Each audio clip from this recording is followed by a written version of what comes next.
Hello everyone, hello, you are welcome back again to my YouTube channel. Nk'ibisanzwe nitwa Dezo, nkora video tutorials zikwereka uburyo wakoresha ukaba wakorera amafaranga kuri internet nta gishoro bigusabye. Hanyuma rero muzi ko uyu munsi ari ku itariki 16 nibwo timu iyo kuri Dogs Airdrop bari batubwiye ko turatangira kubikuza Dogs Airdrop kuri centralized exchange arizo OKX na Bybit.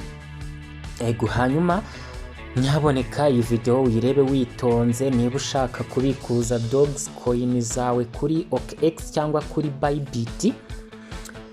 Hanyuma iyi video uyihe like, wibuke ukande kuri subscribe kugira ngo tujye tubana no mu zindi video. Uze no kujoininga Telegram channel yitwa How to Get Paid, ntangiramo update z'ingenzi.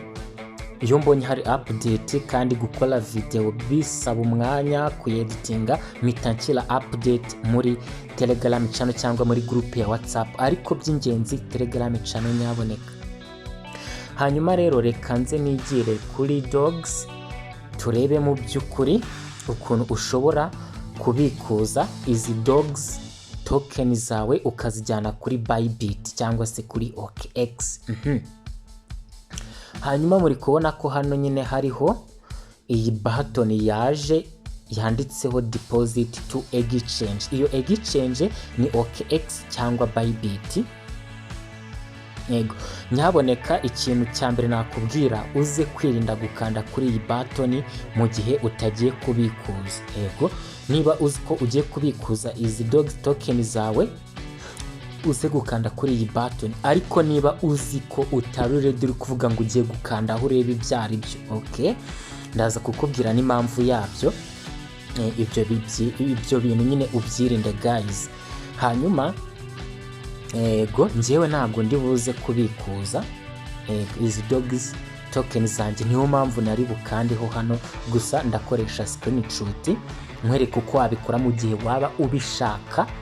Ndaza kukubwira n'impamvu njyewe nari bubikore, wenda nawe uraboneraho gufata umwanzuro wawe niba urabikuza izi Dogs token zawe kano kanya cyangwa se niba urategereza igihe nzabikuriza nawe ukazaba ari cyo ubikuriza. Amahitamo yawe siyo mahitamo yanjye, kuko Dogs token zawe ntabwo arizo zanjye, wemerewe kuzikoresha icyo ushaka, ariko uba ugomba gukurikiza inama nkugira, okay.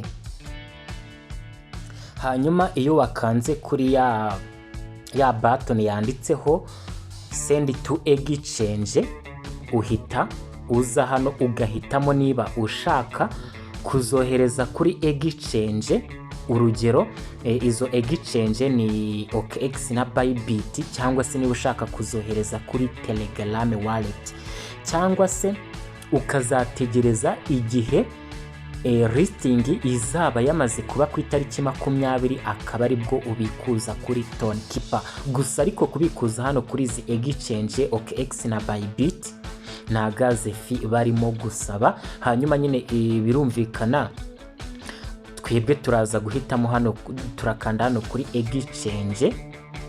Hanyuma nitumara gukanda kuri exchange birumvikana baradusaba guhitamo Bybit cyangwa OKX.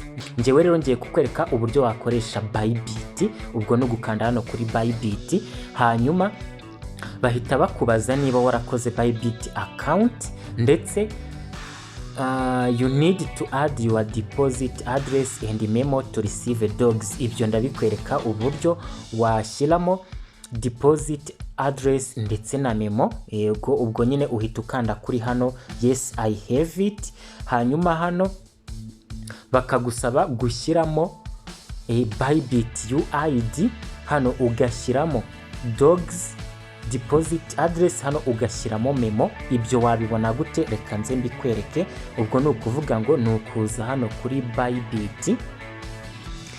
Wagera kuri Bybit nyaboneka uba ugomba kubanza kuza kuri kano kantu ego kugira ngo urebe ko wakoze KYC. Ego hanyuma UID ni iyi ngiyi, uraza ukayikorera copy.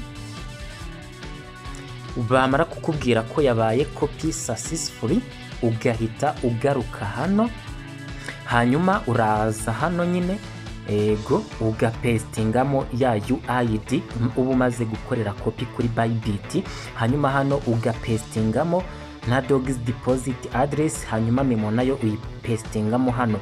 Ngiye kukwereka rero uburyo wabona iyi dogs deposit address ndetse na memo, kuko ibi utabikoze gutya waza kuba uhomba. Birumvikana turagaruka kuri Bybit,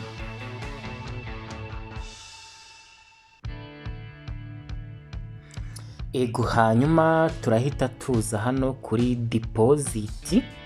Aha nitugera kuri deposit turaza hano kuri deposit crypto, hanyuma duhite tuza hano kuri search. Nituza kuri search turasearchinga dogs. Dogs uba ugomba kubyandika mu magambo nyuguti nkuru, hanyuma uri kubona ko dogs ngiyi dogs yayindi twamayininze ifite nyine logo imeze gutya. Hanyuma turahitamo chain cyangwa blockchain, birumvikana ni toni. Ego hanyuma tuze dusome ibi ngibi tukande kuri OK. Hanyuma iyi niyo deposit address uyikorera copy ukagenda ukayipestinga hariya bari kugusaba dogs deposit address. Hanyuma iyi niyo memo cyangwa tag, uba ugomba nayo kuyikorera copy ukagenda ukayipestingamo hariya kuri memo. Byumvikane ko ni ibintu bitatu by'ingenzi ukwiye gukora. Hari ugukopiya UID nabikweretse, hari ugukopiya ariko birumvikana nyine uba ugomba kubanza ugakopiya UID ukagenda ukayipestinga, ukagaruka ugakopiya iyi deposit address ukayipestinga, ukagaruka ugakopiya n'iyi memo cyangwa tag nayo ukagenda ukayipestinga. Ego nyine birumvikana hano upestingamo UID, hano dogs deposit address, hanyuma hano ugapestingamo ya momo cyangwa memo, hanyuma ugahita ukanda kuri send.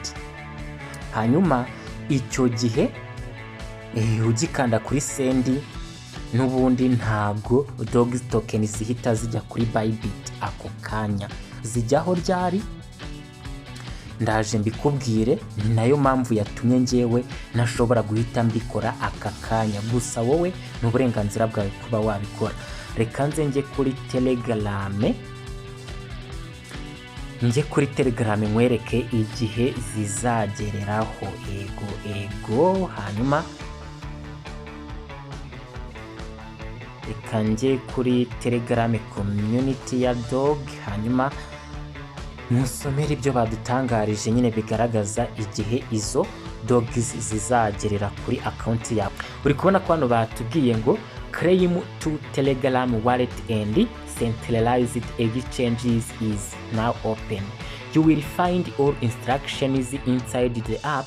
Don't forget, you will need an account to the exchange of your choice and complete KYC. Ibi nabikubwiye kuba ugomba kubanza kureba niba warakoze KYC. Hanyuma please remember, you won't receive tokens immediately, but they will be deposited in the account of your choice by 12th August. Uri kubona ko mu by'ukuri nubwo hari abantu bari kubikuza, nubwo nawe ushobora kubikuza nanjye nkabikora, ntabikuza ariko nkazategereza ku itariki 20. Ibaze mbikuje ku itariki 16 cyangwa se ubu twamaze kugera kuri 17 kuko ndabona turi 3:35. Ntegereza iminsi 3 kugira ngo token zizangereho. Niyo mpamvu ngewe rero nzabikuza. Igihe nzabikuza nkahita nanakwereka ko amafaranga angezeho kuri mobile money. Hanyuma reka ibi narabikubwiye nyine, niba udafite account kuri wallet cyangwa kuri OKX cyangwa kuri Bybit, waba ukora account ndetse ugakora na KYC. Hano batubwiye ngo we anticipate the higher load. Hano nyine bari kuvuga nyine ko wenda iyi Telegram bot ya dogs ishobora kuba iri gukoreshwa n'abantu benshi igatinda iri loadinga. Hanyuma hano bavuze ngo claim button won't appear to everyone at ends. Ntugire ikibazo, ntabwo iriya claim button izagaragara nyine inshuro imwe kuri buri wese niba utabikoze cyangwa nyine niba uri kurodinga bikanga, nyaboneka komeza ugerageze bizakunda. If you decide to withdraw tokens to non-custodial wallet, that option will be available on the 12th of August. For now, you don't forget to connect your non-custodial wallet. If you don't have Tone wallet, you can get it from Tone Keeper.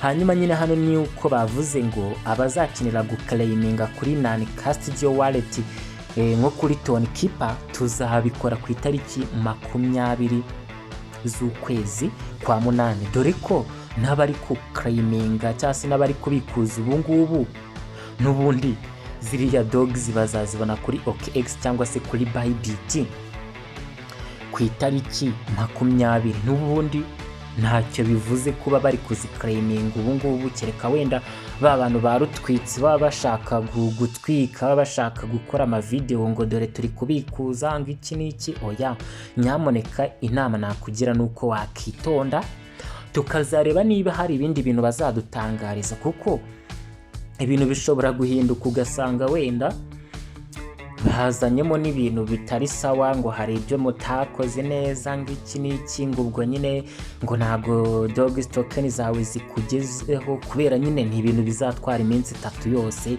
biri gupendinga ahantu. Nyaboneka tegereza, nubwo wenda kubikuza kuri izi za OKX na Bybit nta gaze fi bari gusaba, ariko kubikuza kuri Tone abazabikuza kuri Tone Keeper ho tuzakenera gaze fi.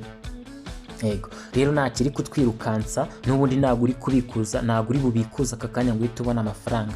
Itonde tuzabikuze ibintu biri gukunda byanyabyo tubikuza tunabona amafaranga. Rese no kubikuza ibintu bigahera mu kirere gusa n'ubundi gusa, ariko nyine iyi ni prediction yanjye, ushobora we kubikuza. It's up to you guys. Ntabwo dogs token zanjye nk'uko nabivuze ari izawe, ufite uburenganzira bwo kuzikoresha uko ushaka.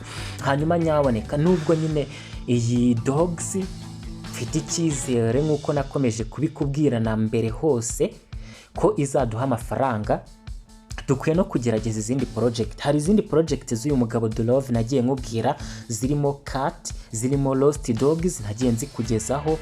Yego hari n'izindi ukwiye kugerageza nk'iyitwa Blamu, iyitwa Katizen, ubishyiremo imbaraga, ndetse n'izindi project ngiye kujya nkugezaho zirizewe mu by'ukuri, kuko experience mfite. Ntago ndi umuntu wo gutoragura ibintu byose mbonye, ndabanza nkareba niba ari Airdrop, uburyo bwo gukora amafaranga kuri internet nta gishoro, nkareba n'ubwabande, nkakora ubusesenguzi buhagije nyine nk'umuntu umaze imyaka 5 muri ibi bintu.